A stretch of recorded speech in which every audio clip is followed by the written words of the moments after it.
Okay, Algebra 1 fans, today's topic is multiply monomials. This is the second day, and we're going to look at some other exponent laws where you have powers raised to other powers.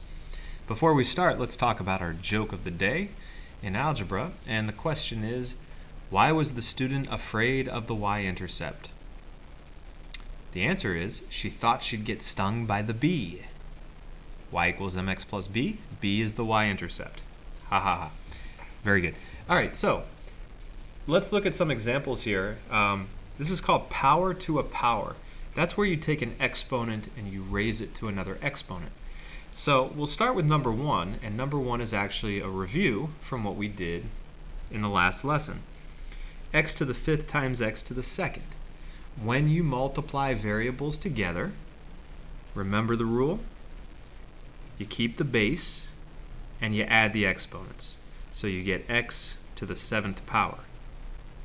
Now in number 2, you have x to the 5th in parentheses, and then you have that raised to another exponent, the 2. This is a power to a power. That's how we say that. Well, think about what's happening here. You're taking your parentheses and you're squaring it.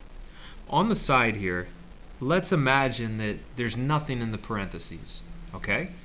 Whatever that is, if I square it, I take the parentheses and I times it by itself. So I'm going to take x to the 5th and multiply by x to the 5th. Now when you multiply variables, what's the rule?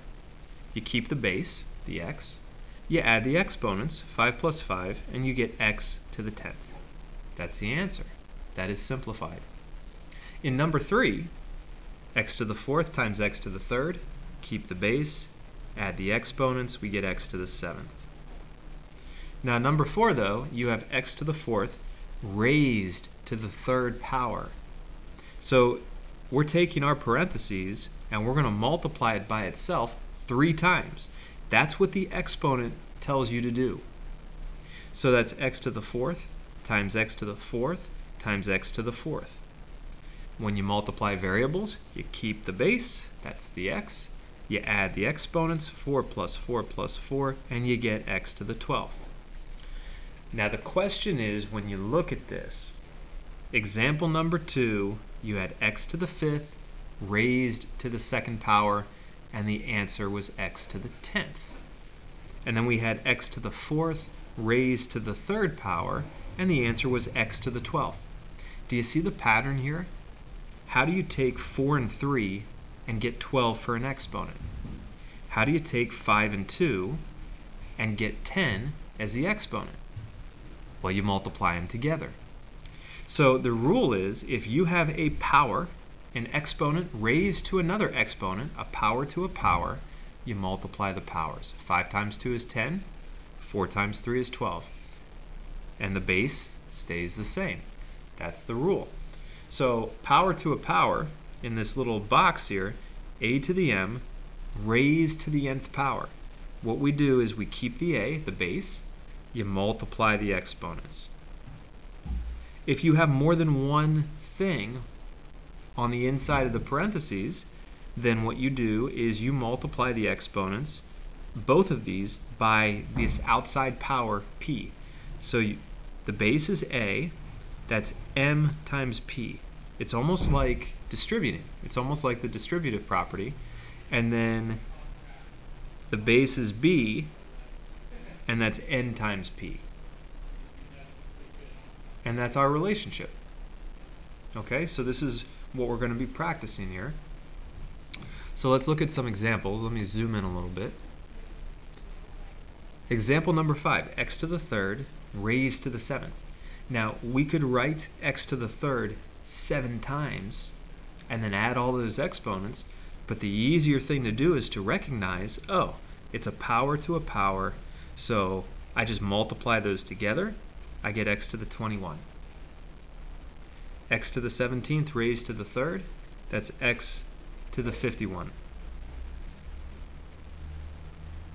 Now number 7, x squared y to the 8th raised to the 4th power. So both exponents inside get multiplied by the outside exponent. So that's x to the 8th and y to the 12th. Now we can't combine these because this is one of these is x, one of these is y, so it just stays like this. That's the answer. That's simplified. All right, let's see here. Example number 8. xy to the 5th raised to the 2nd power. Well, first of all, let's put this 1 here for the x power, for the exponent for x. So what do we do here? If you have powers raised to powers, you have to multiply them. So that becomes x to the 2nd, 1 times 2. And then y, I do 5 times 2, that's y to the 10th. That's it. Number 9.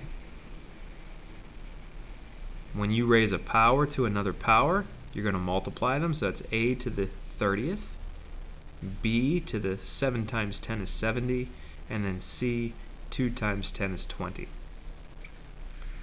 And then number 10, this is where you have to be careful. 3 is a base. 3 is not an exponent, so it's not 3 times 2. I can write this as 3 to the 1. 3 raised to the 1. Now, this outside exponent is going to multiply all the powers on the inside. So that's 3 to the 2nd, and then x to the 2 times 2 is 4. We can do one more step here because 3 squared, that's 3 times 3, 9x to the 4th. And let's do these last 3 here at the bottom.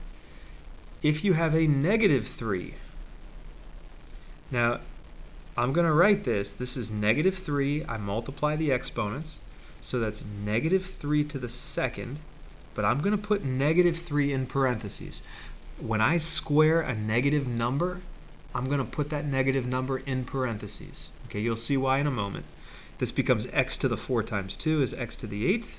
And then y to the 3 times 2 is y to the 6th. Now, when I square a negative, that's a negative times a negative. A negative times a negative is always a positive. 9x to the 8th, y to the 6th. That's it. That equals. Ooh, number 12. Negative 1/4. I'm going to put that to the 1. X to the 3rd, y to the 1st, and z to the 5th. All of this is raised to the 3rd power.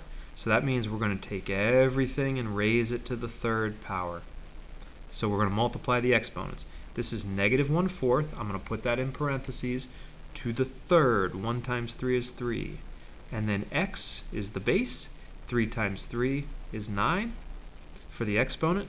Y is the base. 1 times 3. 3 is the power. And then z is the base. 5 times 3 is 15. When it gets confusing, you know, why is it that I'm multiplying? Why am I allowed to do that? Just go back to the 2 examples at the top where we expanded it. If you square it, you multiply it by itself twice. If you cube it, you multiply it by itself 3 times. And what the shortcut is, you just multiply the powers. Okay, let's go back to number 12 here. Now, this fraction, I'm going to raise this to the 3rd. I do negative 1 to the 3rd, which is negative 1. And then 4 to the 3rd is 64. 4 times 4 times 4 is 64. So the fraction is negative 1 over 64. X to the 9th, y to the 3rd, z to the 15th. And this is good. Let's do one more here. Let's take 13. That's 2 to the 1, g to the 4th, h to the 11th, raised to the 5th, the 5th power. A power to a power, you multiply them. So we get 2 to the 5th, g, 4 times 5, g to the 20th, h to the 55, and then 2 to the 5th, 2 times 2 times 2 times 2 times 2. How much is that? 32, g to the 20th, h to the 55. That's it. All right, turn it over, and we'll look at a couple more examples.